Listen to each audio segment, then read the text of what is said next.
Magsisimula na ang konstruksyon ng bagong container terminal sa Bawan, Batangas sa susunod na buwan. Yan ang ulat ni Bernard Ferrer. Inaasang makatutulong sa pag-decongest ng Manila International Container Terminal o MICT ang itatayong bagong container terminal sa Bawan, Batangas. Ininspeksyon ni Department of Transportation Secretary Vince Dizon at Philippine Ports Authority General Manager Jay Santiago ang Bawan International Port, ang lokasyon ng Luzon International Container Terminal o LICT. Aabot sa $800 milyong ang halaga ng proyekto na itinuturing na pinakamalaking privately funded marine terminal sa bansa. Sa oras na makumpleto, ito na ang magiging ikalawang pinakamalaking container terminal sa Pilipinas, sunod sa MICT na pangunahing pasilidad ng International Container Terminal Services Incorporated o ICTSI.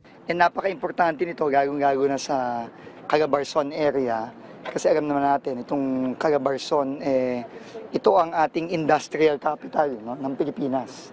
Marami sa mga factory natin nandito, marami sa mga manufacturing natin nandito, kaya critical itong port na ito. No?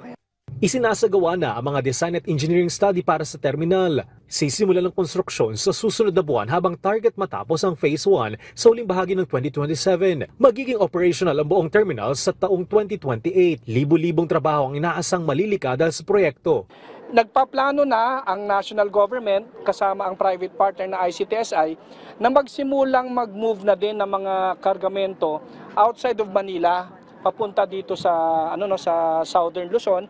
Kaya nga madala din yung negosyo dito sa Calabarzon. Plano rin ang pagtatayo ng mga industrial at manufacturing parks sa paligid ng terminal. Direkta nito may kinabang ang buong rehiyon ng Calabarzon, lalo't magiging container terminal ang LICT. Sa pamamagitan ng mas malalim na berth, mas malawak na channel, modernong pasilidad at advanced automation, kayang tumanggap ng LICT ng mga megaship na lumaabot hanggang 18 metro ang lalim ng mga daungan nito. Kasama rin sa planong pagtatayo ng access road na mag-uugnay sa LICT at sa Star Tollway upang maiwasan ang pagbigat ng trapiko sa bayan ng Bawan. Samantala, formal nang binuksan ang SLEX Interchange sa San Pedro northbound exit. Ayon sa DOTR, nasa 5,000 hanggang 10,000 motorista ang may kinabang sa toll exit, habang 45 minutong matitipid na oras dahil hindi na kailangang umiko sa Southwoods northbound exit papuntang Maynila. Bernard Ferrer para sa Pambansang TV sa Bagong Pilipinas.